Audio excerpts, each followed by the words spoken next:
Aleluia. Filipenses 2, versículo 12 e versículo 13. E diz assim: assim, meus amados, como vocês sempre obedeceram, não só na minha presença, porém muito mais agora na minha ausência, desenvolvam a sua salvação com temor e tremor, porque Deus é quem efetua em vocês tanto querer quanto realizar, segundo a sua boa vontade. Desenvolvam a vossa salvação. Pai, muito obrigada. Porque nós estamos diante daquilo que é impossível para nós, mas é possível para o céu. Porque nós estamos diante daquilo que nós não podemos, mas daquilo que o Senhor já fez por nós. Por isso nós te glorificamos e te bendizemos. Em nome de Jesus. Agradeça a Deus e tome seu lugar. A melhor experiência da minha vida, uma das melhores experiências da minha vida, e eu acredito que algumas mulheres que estão aqui podem concordar comigo, foi certamente a maternidade. A gente muda, gente. Eu era uma pessoa pré-Catarina e sou uma pessoa pós-Catarina.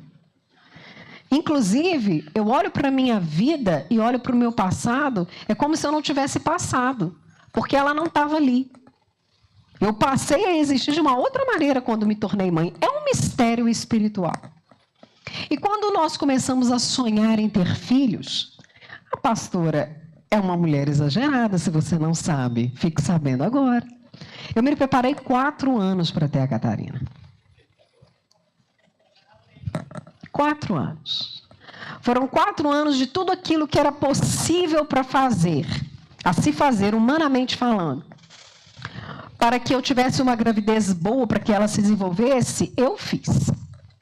Já comecei a melhorar minha alimentação, fazer exercício físico, fazer exames médicos, colocar os meus níveis glicêmicos e vitaminas e tudo no lugar. Enquanto eu não estive ali naquela linha que eu achava suficiente, eu não busquei engravidar. E por mais que eu me esforçasse em fazer tudo, em preparar todo o meu terreno, meu corpo para receber a Catarina, a verdade é, e todos aqui vão concordar comigo, que a vida é um mistério. Porque eu poderia ter feito tudo que eu fiz e não ter gerado. Tem pessoas que passam por essa dificuldade. Elas fazem tudo o que é possível. Às vezes elas não têm problema nenhum, tanto homem quanto mulher, para gerar, mas elas não geram. É um mistério. Por mais que eu me esforçasse para poder gerar e gerar bem, só Deus pode dar vida. Só Deus pode dar vida.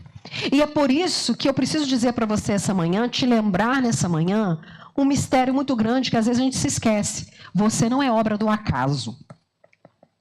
Você não é obra do acaso. Você existe por causa da graça de Deus, por causa do amor de Deus. Seu pai e sua mãe poderiam se esforçar o tanto que quisesse. Eu poderia fazer tudo que estivesse ao meu alcance, que eu não teria condição de gerar por mim mesma. Em algumas situações, nem com inseminação artificial, a gestação vai, porque quem é o dono da vida é Deus. Nós precisamos lembrar disso. É uma graça, é um mistério que a gente recebe não por mérito, não por força, mas recebe pela graça de Deus. Mas verdade é que sim, nada do que eu pudesse fazer poderia gerar vida em mim, somente a graça de Deus. Mas existe também o outro lado. Existe o mistério da vida, o poder de Deus que opera de maneira poderosa, a graça de Deus, mas existe a minha responsabilidade. Porque a cada mês que eu iria no médico, eu não poderia forçar a Catarina dentro de mim a desenvolver do jeito que ela deveria. Eu não poderia virar para o meu útero e falar assim: esse mês você faça o favor de desenvolver a sua cabecinha, o seu ombrinho, o seu pezinho, porque não ia adiantar.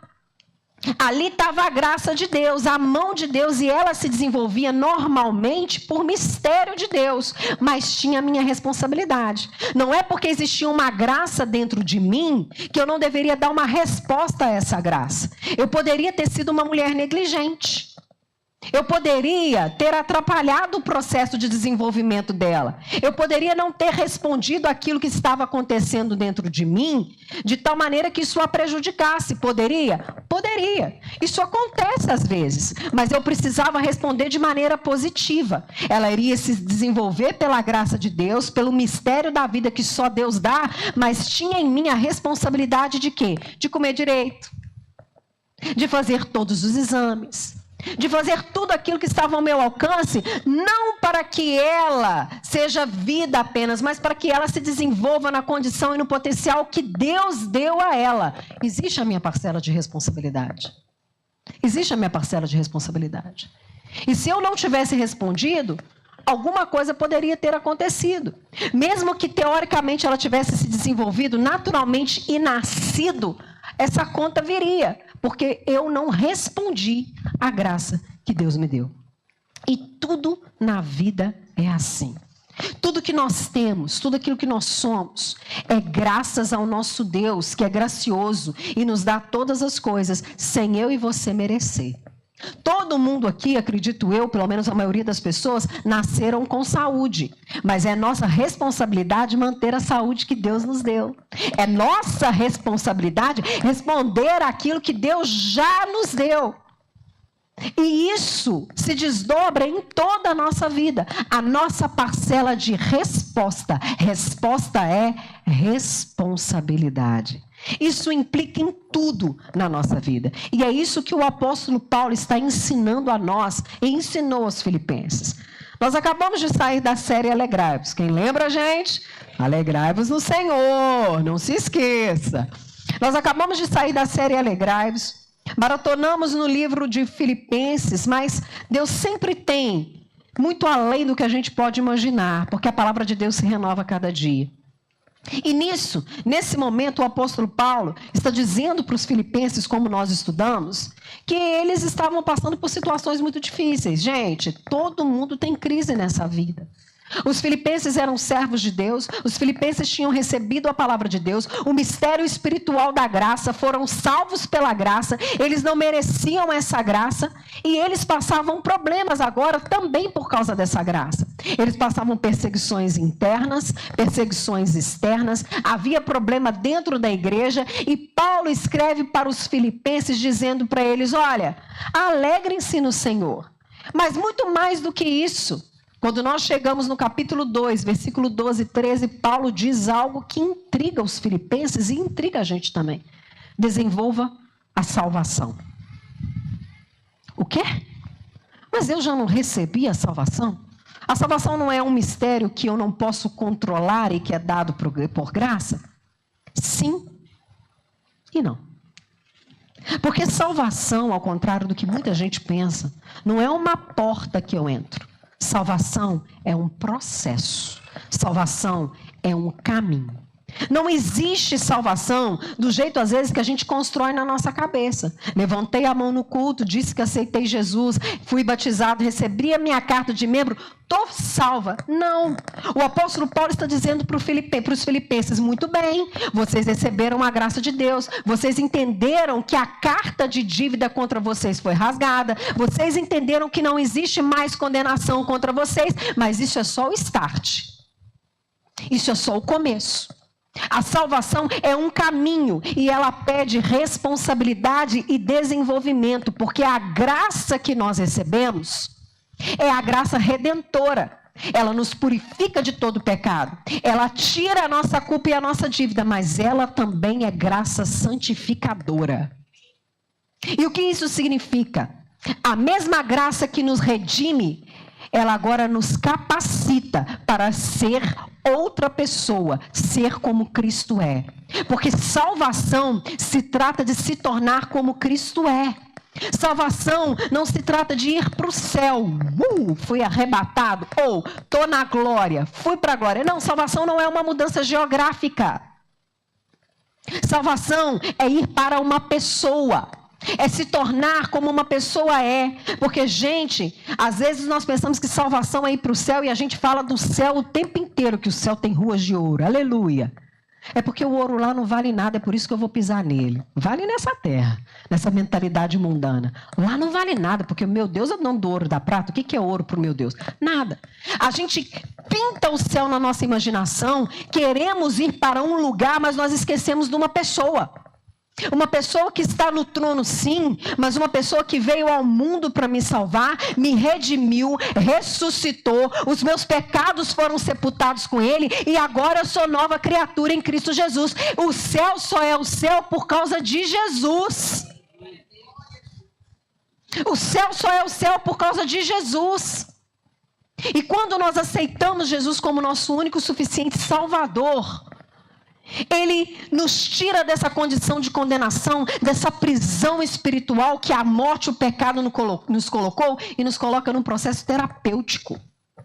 Começa um processo de cura, porque o pecado nos adoeceu. É como, pense nessa ilustração, é como se nós estivéssemos enfermos, doentes e encarcerados, e Jesus vai lá, mete o pé na porta do cárcere da morte do diabo, arranca a gente de lá e começa a tratar a gente, para a gente recobrar a nossa saúde espiritual, que é se tornar aquilo que Ele é. Portanto, salvação é um processo onde eu desfrutei da graça justificadora, mas que agora eu desfruto da graça santificadora e capacitadora. Eu posso ser aquilo que Cristo é. Eu vou me tornando dia após dia, pense bem no processo, de glória em glória, mais parecido com Jesus, nas suas falas, na sua maneira de agir na vida, na sua maneira de proceder com as pessoas, de lidar com o dinheiro, de lidar com o negócio. Eu me torno como Jesus é. Por isso o apóstolo Paulo fala para os filipenses: vocês receberam a salvação justificadora, mas agora vocês precisam desenvolver essa salvação. E aí, isso significa que é a resposta que vocês têm que dar a essa graça. Deus já deu tudo. Deus deu toda a autoridade, Deus deu todo o poder, Deus deu o Espírito Santo, mas cabe a vocês responderem isso de maneira positiva. E os filipenses estavam respondendo isso de maneira negativa. Como, pastora? O que mostra que eles estavam reagindo de maneira negativa? Por causa das reações. Por causa das reações. Eles estavam deixando se afundar na tristeza. Uma coisa é ficar triste, outra coisa é permanecer triste. Eles estavam deixando as intrigas roubarem deles os favores espirituais. Por causa das intrigas na igreja, não vão mais no culto. Não, mexer com crente para quê? Eu, na minha casa, eu adoro a Jesus e Deus me ouve e eu tenho comunhão com Ele, é tudo que eu preciso. Pararam de desfrutar dos benefícios espirituais, do privilégio espiritual, da graça espiritual, porque eles estagnaram. É possível estagnar na nossa salvação. É possível ficar inerte e parado. E Paulo chama a atenção deles: vocês estão inertes, vocês estão parados. É necessário vocês responderem de maneira positiva e desenvolver a salvação de vocês com temor e com tremor. Porque é Deus que opera em vocês, tanto querer quanto efetuar. Quando vocês se desenvolvem, fique sabendo que nada disso é mérito de vocês. Vocês podem responder não para serem salvos, porque vocês estão sendo salvos. Vocês podem responder de maneira positiva não para serem amados, porque vocês já são amados. Vocês podem responder de maneira positiva não porque vocês já foram transformados, mas porque vocês estão sendo transformados. Tudo vem de Deus, parte de Deus, mas a gente precisa responder. É como se uma mesa, pense nessa ilustração, estivesse posta. Pensa numa mesa de banquete, vai. Tira a sua cabeça de domingo, quando você faz o restondonté. Conhece esse prato? Não, é tudo que você pega de resto na geladeira, mistura, faz um mexido no domingo para não ter que cozinhar. Restou não ter. A francesa. Pense não pense nisso.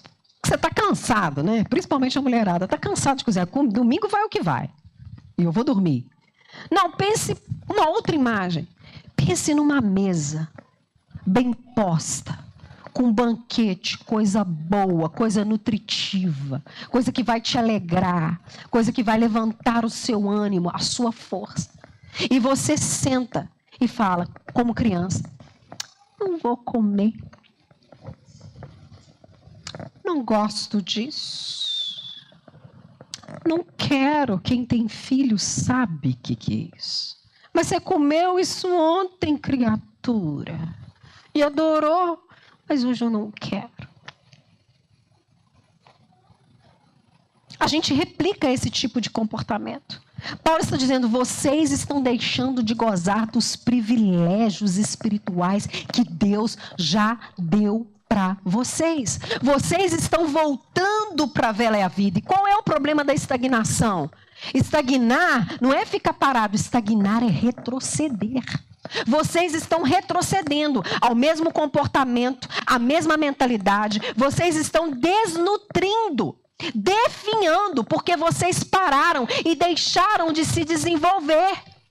Deixaram de crescer, deixaram de comer. A mesa está posta. O que mais vocês precisam que Deus faça? Deus largou o trono. A gente tem que lembrar disso todos os dias. Deus largou o trono para virar gente, virar criatura. Passou por tudo que passou. Viveu uma vida por amor a nós. Morreu para nos salvar. Ressuscitou. Tomou a chave das mãos do diabo. Soprou sobre nós o Espírito Santo, nos deu a igreja, nos deu a oração, nos deu a Santa Ceia, nos deu a comunhão dos santos, nos deu a palavra. E hoje a palavra é replicada no YouTube, no Spotify, no Deezer, no Instagram. Deus nos deu tudo. A mesa está prontinha, mas a gente senta e fala, eu não quero comer. Definhando de fome. Porque eu não sei se vocês já passaram por essa situação, mas vira e mexe, eu passo. Minha filha está morrendo de fome, irritada, porque ela vira outra pessoa. Ela vira o Taz da Tasmânia. Quem viu aquele filme? A comida está ali. Eu não vou comer. E ela está com fome. A gente faz isso. O apóstolo Paulo fala, vocês estão vivendo da forma como vocês estão, porque vocês querem. Vocês não estão respondendo à graça de Deus, que é capacitadora. Eu vou repetir, é possível a gente de fé em fé, de glória em glória, dia após dia, nos tornarmos aquilo que Cristo é. Porque Deus não falha na sua palavra. E se Ele diz, nós precisamos de crer. A colher espiritual do céu para colocar na boca é a fé. Eu tenho que ter fé de que tudo isso é verdade, de que tudo isso é possível, que por mais que no mundo natural eu ainda não vejo, mas pela fé, porque a fé que vê não é fé, é razão, é humanidade, mas pela fé que vê aquilo que os olhos natural não vê, pela fé, eu posso ser aquilo que Ele é. Esse homem, esse ser corruptível, pode se revestir de incorruptibilidade pelo poder do nome e do sangue de Jesus. Mas eu tenho que comer. Eu tenho que ter fé. Eu tenho que praticar e responder, e pastora, de maneira prática, como que eu faço isso? Ora, gente, Deus nos deu vários privilégios espirituais. Orar é um. Orar é um. Deus se deixa achegar. Deus se comunica com o ser humano através de uma coisa minúscula, que é a oração. A gente não precisa escalar um monte, saltar as lagoas, dar 7 pulinhos, dar uma voltinha e jogar sal. A gente não precisa fazer nada disso. Porque por causa da graça de Deus, nós temos livre acesso aos santos dos santos. Nós somos um reino de sacerdotes. Nós somos lavados e remidos pelo sangue. E toda vez que eu oro, Deus, pode falar. A oração é um benefício espiritual que nós devemos praticar. E não porque nós somos bons. Nossa, eu oro muito, eu oro 20 horas por dia, pastora. A senhora não sabe da minha vida de oração. Foi uma graça que você recebeu. Não é mérito nosso, mas nós precisamos desenvolver a nossa vida, a nossa salvação através da oração. Orando a Deus, através do privilégio, gente, de estar diante da palavra. Quantos almejaram, morreram, querendo ter acesso a um livro que você pode carregar, pode comprar, pode ter no app, pode ter o áudio no celular, pode colocar o áudio na televisão, porque você é chique e não precisa mais de cabo HDMI, sua televisão conecta na internet. Isso é um meio de graça. Nós recebemos o Espírito Santo, que é o tradutor de Deus, é o nosso advogado que ora por nós com gemidos que nós não podemos expressar, porque nós não sabemos orar como convém, mas Ele traduz diante do Pai aquilo que a gente precisa. E nós não desfrutamos. O que a gente faz? É tão difícil ler a Bíblia, né? Dá um sono. Ainda mais quando chega que fulano é filho de Beltrano, que é filho de Becano, e Malaquias, Edequias, começa dos Quia, dá uma enrolada, é um trava-língua doido. Eu deixo de desenvolver a salvação quando eu deixo de congregar.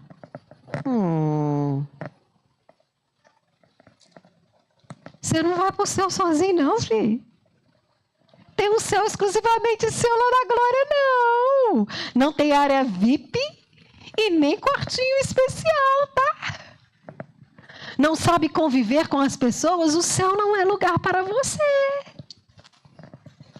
A solidão é do inferno. A solidão é do inferno.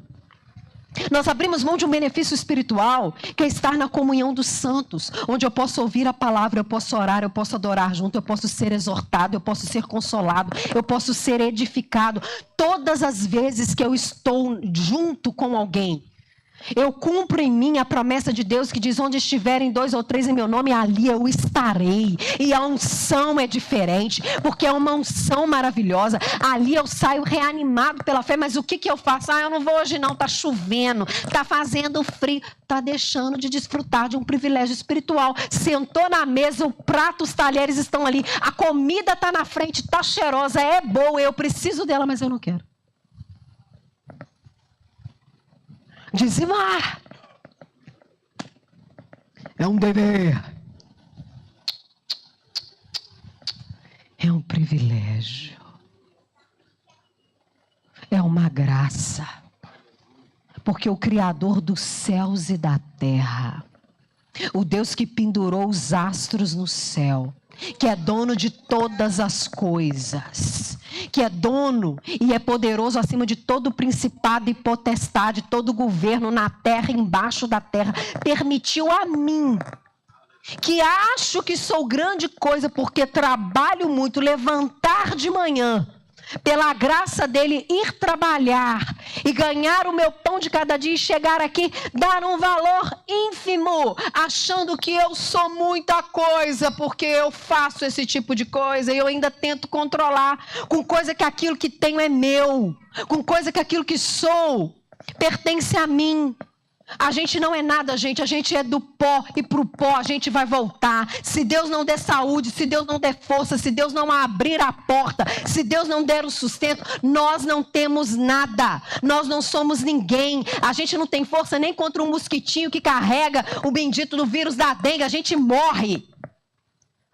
E a gente acha que a gente é muita coisa. E às vezes até fala assim: eu não vou participar do dízimo das ofertas não, porque eu não sei como vai ser gasto. Olha a avareza, mentirosa, enganada de cuidado. O que é isso que nós colocamos aos pés do Senhor, diante do Deus que faz para nós todas as coisas? Todas as vezes que eu dizimo e oferto, eu sou a beneficiada. Porque eu cresço, eu desenvolvo na salvação. O meu Deus, que é dono de tudo que eu faço, ainda me permitiu ridiculamente contribuir com isso aqui, ó. Que é isso aqui diante do Deus Todo-Poderoso? Mas nós resolvemos fazer o quê? Não. A gente abre mão do meio de graça, de um privilégio, participar da ceia do Senhor. Estar no corpo de Cristo e cear lembrando daquilo que Ele fez por nós. Sabendo que aquilo que eu estou tomando ali não tem poder em si mesmo, mas pela fé me lembra que nele eu posso todas as coisas. Que todas as coisas cooperam para o bem daqueles que amam a Deus. Nós abrimos mão de tudo aquilo que Jesus já colocou na nossa frente. E a gente, ó.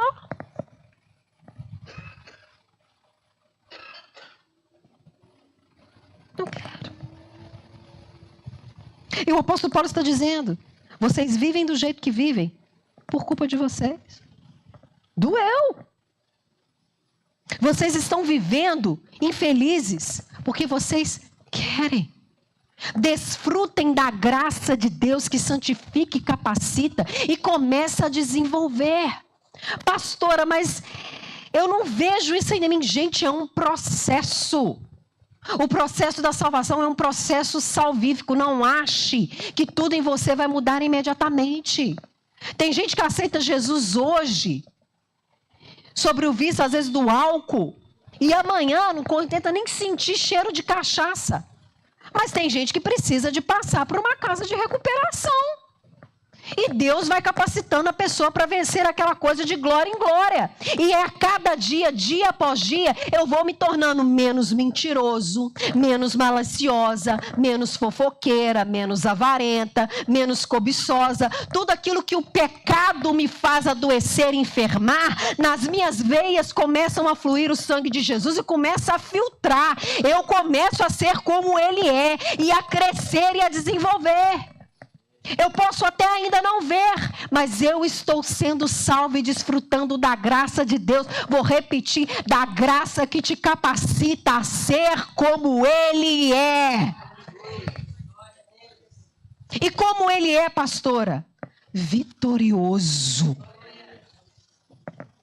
O apóstolo Paulo então diz no capítulo 3, vocês abrem mão de todos os meios de graça que Deus fez tudo. Eu, pelo contrário, tudo que eu quero é conhecer Jesus e ser achado nele. Tudo que eu quero é ser como aquilo que ele é. Porque aí, a vida continua. A dificuldade açoita. A gente passa por privação, abandono. A gente passa por amargura, por situações difíceis, mas o apóstolo Paulo fala da seguinte maneira: enquanto tudo isso acontece, como eu estou em processo de desenvolvimento, eu não me entristeço, eu me alegro, porque posso participar dos sofrimentos dessa vida como Ele fez. E se Ele sofreu, eu sofrendo essas coisas como Ele, mas alegre no Senhor, porque a minha salvação está sendo desenvolvida, com Ele também eu vou ressuscitar. Eu vou participar da glória que Ele participou. Ninguém me segura, ninguém me para. Nesse caminho eu estou marchando frequentemente, firmemente, olhando para o meu alvo, que é o Senhor Jesus. Por isso ele diz para os filipenses: para com isso. Vamos. Levante-se, tire o pó, as cadeias e as cinzas e comece a desfrutar das palavras de Deus, da graça de Deus. A gente não tem noção de quanta promessa tem revelada nesse livro aqui. A gente não tem noção da sorte de bênçãos que o apóstolo Paulo fala em Efésios capítulo 2, que Deus já mandou nas regiões celestiais, esperando eu e você só fazer assim, ó, para poder receber. Deus colocou os anjos dele ao nosso favor, o seu Espírito ao nosso favor, todos os meios de graça ao nosso favor. É possível viver e andar como Ele andou e ser salvo. Mas tem que responder. Tem que responder.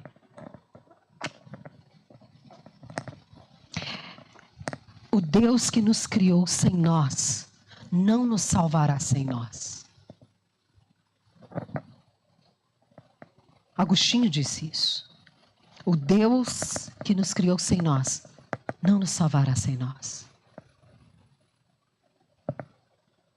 A gravidade desse texto é que tem muito crente que não está sendo salvo porque não quer.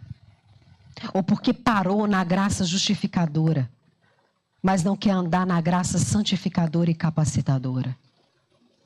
Tem muito crente, e digo isso com gravidade, temor e tremor, que até experimentou uma vida com Deus, vai permanecer a vida inteira na igreja, mas porque não confia e não tem fé na graça de Deus, na graça capacitadora e santificadora, vai para o inferno.